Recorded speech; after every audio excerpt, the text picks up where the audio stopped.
جو ہمارے تک باتیں پہنچتی ہے کہ مسلمانوں کے 72 فرقوں سے کسی ایک فرقے نے جنت میں جانا ہے، تو پھر اینڈ آف دا ڈے ہمیں ایک فرقہ تو کوئی چوز کرنا پڑے گا. لا حول ولا قوت الا باللہ. اللہم صلی علی محمد وعلی آل محمد. آپ کو صرف اتنی بات نہیں پہنچتی کہ 72 فرقوں میں سے ایک نے جانا ہے، وہ 73 میں سے ایک ہے. ساتھ یہ بھی پہنچتا ہے کہ وہ فرقہ ہمارا ہے، باقی سارے جہنمی ہیں. تو یہ کتنی خطرناک بات ہے. آپ جن کے بارے میں جہنمی کہہ رہے ہیں نا، ان کو بھی یہی پہنچا ہوا ہے کہ آپ نے جہنم میں جانا ہے اور ہم نے جنت میں جانا ہے.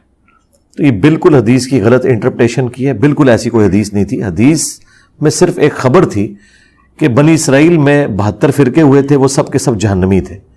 میری امت میں 73 فرقے ہوں گے، ایک جماعت حق پر قائم رہے گی. بخاری مسلم میں آیا.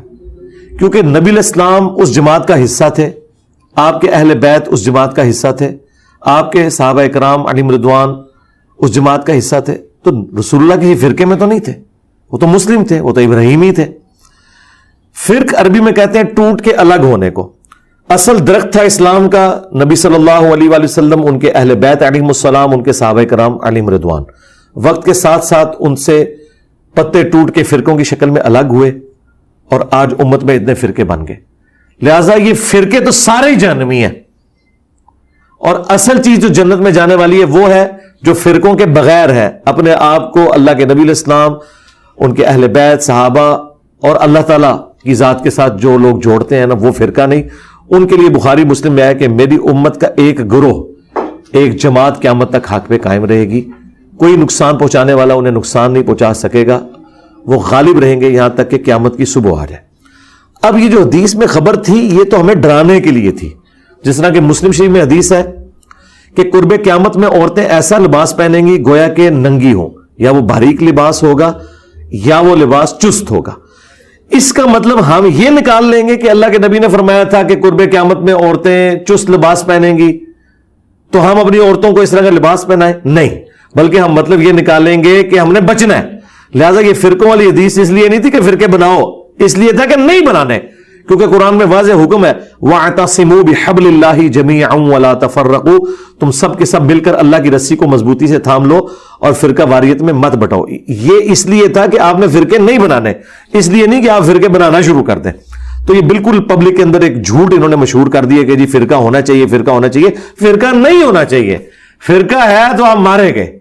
اور اس سے بڑی بات یہ کہ آپ یہ دیکھ لیں سارے فرقوں کو ایک دوسرے کو جہنمی کہتے ہیں.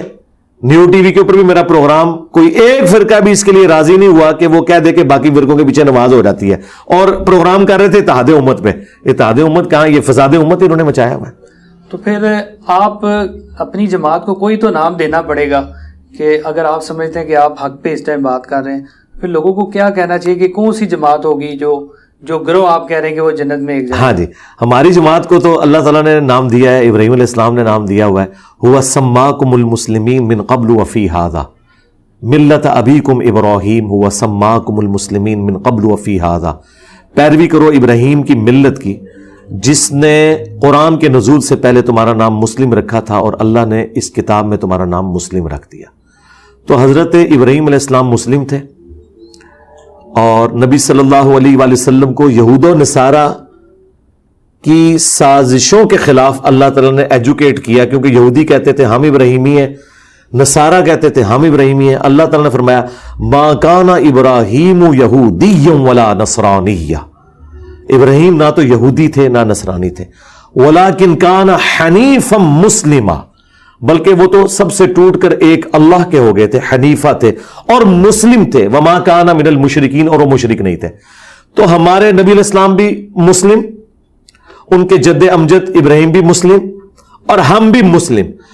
اب آگے جو تفریقات ہو گئی ہوئی ہیں اس حوالے سے، جو فرقے بن گئے ہیں، تو میرے خیال ہے ہمیں ان فرقوں میں پڑھنے کی ضرورت ہی نہیں ہے. ہم اپنے آپ کو مسلم کہیں، اور مسلم جو ہے ان کی ٹیکسٹ بک ہے قرآن. رہ گئی احادیث جو سنی شیعہ کنفلکٹ کی وجہ سے آ گئی، تو وہ بھی 90% مسائل ایک جیسے ہیں. جو 10% مسائل ہیں ان سے کوئی فرق نہیں پڑتا. ہمارے عقائد نہ بخاری سے ثابت ہوں گے نہ اصول الکافی سے ہوں گے، عقائد قرآن سے ثابت ہوں گے، سیدھی سی بات ہے. اور قرآن سنی اور شیعہ کے درمیان کامن بانڈ ہے. غدیر خم کی حدیث قرآن اور اہل بیت، تو قرآن پاک کے خلاف تو اہل بیت کوئی تعلیم دے ہی نہیں سکتے نا. اگر کوئی اہل بیت کے نام پہ یہ چورن بیچ رہا ہے کہ مرے ہوئے لوگوں کو آپ نے پکارنا ہے یہ کہہ کے کہ شہید زندہ ہے, تو بھائی مولا علی نے اپنے بیٹے کو کیوں نہیں یہ کہہ دیا؟ نہج البلاغہ میں مولا علی کا خطبہ ہے 31 نمبر, انہوں نے اپنے بیٹے کو نصیحت کی اور کہا بیٹا تو اس کی اولاد ہے جس نے عنقریب مر جانا ہے جبکہ اللہ نے ہمیشہ زندہ رہنا ہے. اے میرے بیٹے جب بھی تجھے کوئی مصیبت اور پریشانی ہو تو ڈائریکٹ اسی اللہ سے مانگنا ہے, اور یاد رکھنا حسن, اللہ نے اپنی بارگاہ کے لیے کوئی دربان بھی مقرر نہیں کیا, ہر شخص اللہ سے ڈائریکٹ مانگے. اگر حسن ابن علی کو مولا علی یہ نہیں کہہ رہے کہ مجھے بیچ میں ڈالنا ہے یا علی مدد کہنا ہے تو سرکار باقی تو شاہی کوئی نہیں. اب کوئی کہے کہ نہیں جی ہمارے بزرگوں نے سکھایا, تو بھائی بزرگوں نے جو سکھانا تھا وہ تو مولا علی کا خطبہ موجود نہج البلاغہ میں, قرآن میں آ گیا ایاک نعبد و ایاک نستعین, اور سب سے بڑھ کر قرآن میں آیا امن یجیب المضطر اذا دعا, بھلا بتاؤ تو کون ہے جو مصیبت میں گھرے ہوئے شخص کی فریاد کو سنتا ہے, اس سے اس کی تکلیف کو دور کر دیتا ہے اور تمہیں زمین پر اگلوں کا خلیفہ کرتا ہے. کیا اللہ کے ساتھ کوئی اور الہ بھی ہے؟ اس کے باوجود کہ شیعہ کے صبح و شام کے اذکار میں یہ آیت پڑھی جاتی ہو سورہ نمل کی, وہ ترجمہ بھی نہ پڑھ کے دیکھیں اور وہ اٹھتے بیٹھتے اور ہستیوں کو پکاریں تو وہ ہستیاں تو خود اعلان برات ان سے کر دیں گی. اور یہاں پہ سنیوں نے جو تصوف کے نام کے اوپر ڈرامہ بازی کی ہے اور مرے ہوئے بابوں کو جو دربار دیکھتے ہیں اور انہیں کوئی پتہ نہیں اندر کون ہے, اوریجنل بندہ بھی ہو تب بھی مانگنا تو اللہ سے ہے.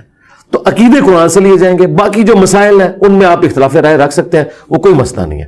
میں ہاتھ چھوڑ کے بھی نماز پڑھتا ہوں, ہاتھ باندھ کے بھی. اہل سنت کے ہاں بھی دونوں روایتیں موجود ہیں, شیعہ کے ہاں ایک روایت کے اوپر زیادہ زور ہے تو ٹھیک ہے ہاتھ چھوڑ کے بھی کوئی نماز پڑھتا ہے, ہمارے نزدیک درست ہے.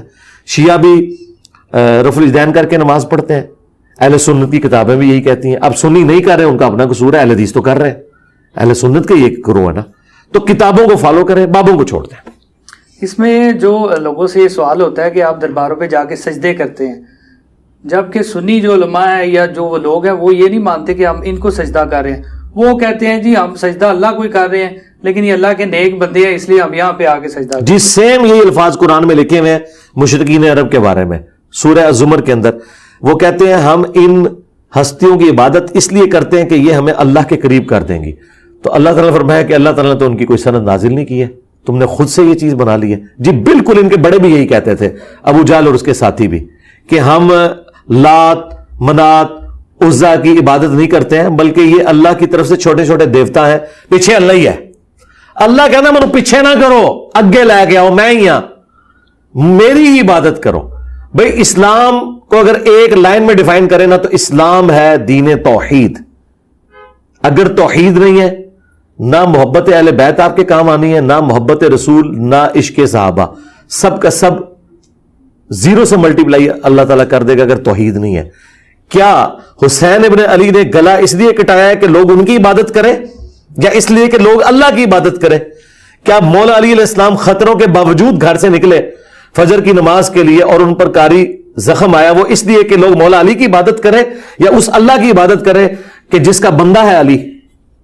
تو جب ان بڑوں نے اپنی عبادت نہیں کروائی ہے, چھوٹے تو شاہی کوئی نہیں ہے, تو یہ کہنا کہ بیچ میں ان کو ڈالا ہوا ہے, نہیں بالکل نہیں. نہ سنیوں کی کتابیں سے سپورٹ کرتی ہیں نہ شیعہ کی. سجدہ صرف اللہ کو ہوگا. جتنے بھی عبادت کی رسومات ہیں, نظر, نیاز, قربانی, روزہ, حج, زکات, جھکنا, یہ صرف اللہ کے ساتھ خاص ہے. اور اگر کوئی شخص کہتا ہے کہ اس کے ساتھ کوئی پیغمبر بھی شریک ہے تو وہ کافر ہے, سیدھا کافر ہے.